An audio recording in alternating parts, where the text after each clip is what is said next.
is a leading health and wellness advocate, filmmaker, and New York Times bestselling author of Genius Foods. His work focuses on the link between diet, lifestyle, and brain health, and he has become a trusted voice in educating people about how nutrition impacts cognitive function. Max. Thank you so much, ladies and gentlemen. Johnson, thank you for having me here today to speak on one of the most pressing public health issues of our time, nutrition. Our food environment is killing us, and it's doing so slowly over the course of decades. And if we don't change course, future generations will suffer even more. Today, 73% of the modern supermarket is made up of ultra-processed foods, foods that barely resemble what we've evolved to eat.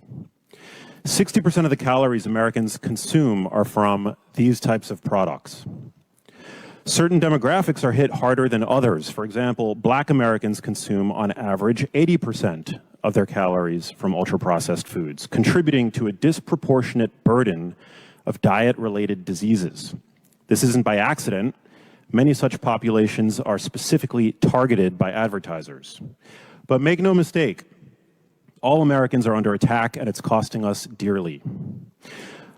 A recent umbrella review of meta-analyses linked ultra-processed foods to 32 negative health outcomes. Everything from cancer, heart disease, and diabetes, the usual suspects, to depression and anxiety, as Dr. Palmer has alluded to.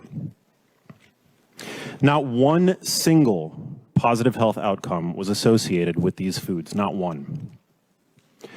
Ultra-processed foods, the kinds of foods that typically line our supermarket aisles, are engineered to be hyperpalatable and addictive. In fact, according to a study published by Gerhard et al. In 2022, ultra-processed foods meet the exact same criteria for addictive substances as tobacco products. Seminal NIH-funded research clearly shows their obesogenic effect. They drive us to overeat by as much as 800 calories per day, simply due to the quality of the food. This finding was actually precisely replicated and published last week in Japan. This is why America is facing an obesity epidemic. That's not about willpower. It's about the food system. And yet, the most recent Dietary Guidelines Advisory Committee appeared to bury their head in the sand, claiming that there is limited evidence that ultra-processed food intake increases risk for obesity in adults. We now know that every 10% increase in the proportion of ultra-processed foods in the diet is associated with a 14% increased risk of all-cause death and a 25% higher risk of Alzheimer's disease, a cause that's near and dear to my heart, as my own mother suffered from dementia for years before passing due to pancreatic cancer.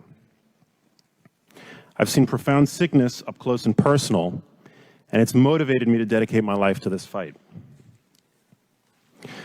But ultra-processed foods aren't just driving weight gain and subsequent metabolic dysfunction. Ultra-processed foods are exposing us to dangers that are invisible to the naked eye.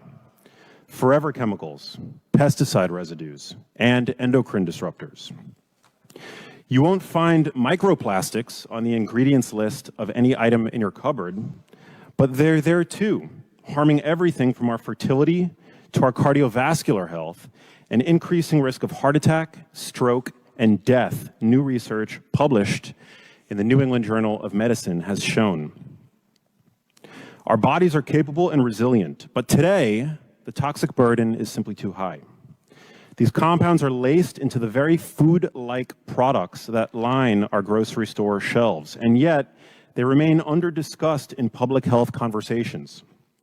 In fact, legitimately concerned families are gaslit again and again, reminded that, quote, everything is a chemical. It's insulting to American families like mine who have seen real sickness.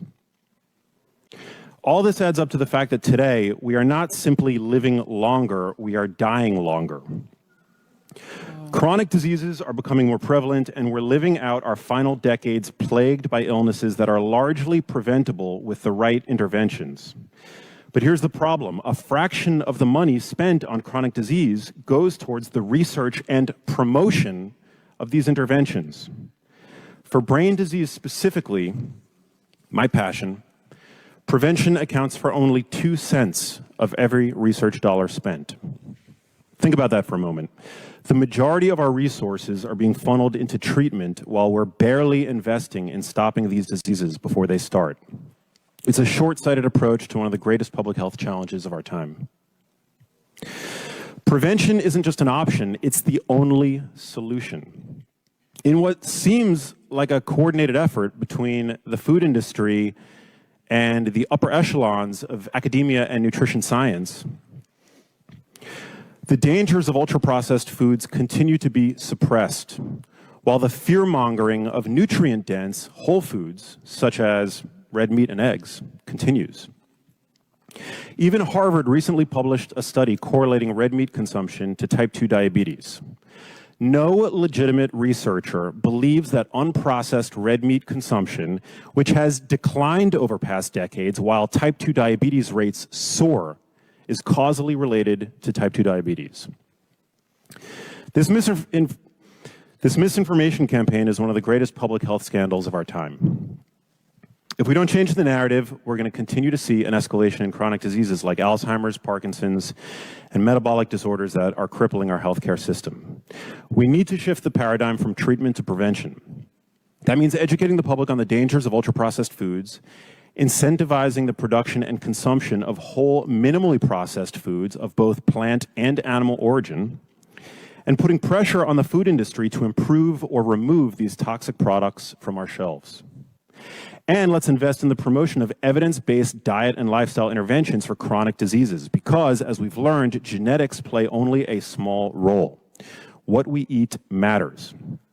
If we act now, we can avert the collapse of our healthcare system under the weight of preventable diseases. But if we continue down this path, the cost will be staggering. And not just in terms of dollars, but in human lives. The food we eat is either the safest form of medicine or the slowest form of poison. I'll end with a question. If your grocery store has a health food section, what does that make the rest of the store? Thank you.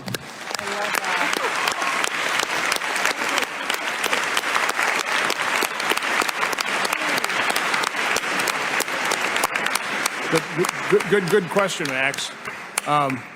So I also had a sneak peek at a new documentary by Asim Malhotra called First Do No Farm. We're going to actually be showing that in Wednesday night at the Capitol Center. But in there, they talked about a NOVA scale. Are you aware of this? Yeah, devised in Latin America. 1, 2, 3, where NOVA 1 was an apple, NOVA 2 was apple slices, NOVA 3 is applesauce, and then NOVA 4 is a McDonald's pie. Ultra-processed food. Does that kind of scale, do you think that's helpful? Is that pretty valid? I mean, what's your opinion, or how best to? I mean, you talk about ultra-processed food. I mean, what's the best way for consumers to really evaluate this? I mean, we've gone to organic, by the way, because of Dr. Casey, and you find all these organic foods, but they all have then seed oils. Yeah. So, I mean, kind of tell us a little bit, how does the consumer navigate this? Well, the lines are fairly blurry, you're right, and processing is a continuum, and there's nothing inherently wrong with processing a food. When you slice an apple, as you alluded to, you're processing that apple to some degree. Ultra-processed foods are defined essentially as a food that you couldn't possibly make in your own kitchen if you tried. It's a food product with innumerable ingredients, which doesn't necessarily demonize a food, but it's a fairly good surrogate indicator for what a processed food might look like, a food that has innumerable ingredients, half of which you can't identify or even pronounce. So I think that's a fairly good litmus test. But it's also important to understand that even within the bucket of ultra-processed foods, some are better than others, and we need to continue to do research to understand which are the most nefarious from a health standpoint. I think it's fairly well established at this point that sugar-sweetened beverages are among the worst offenders. They provide no satiety benefit, pure calories, artificial colorants and the like, and there are certainly some ultra-processed foods that are likely more benign. But in general, as a general screening tool, if you will, an ultra-processed food is generally a food that you couldn't possibly replicate in your own kitchen if you tried. I've also heard just comments like, don't drink your sugar, eat what your grandparents ate. You're pretty solid ground from that standpoint. So, Senator, I just wanted to quickly mention, working for the food companies, in the past 2 years, there's been 50,000 nutrition studies created. And I can tell you, nutrition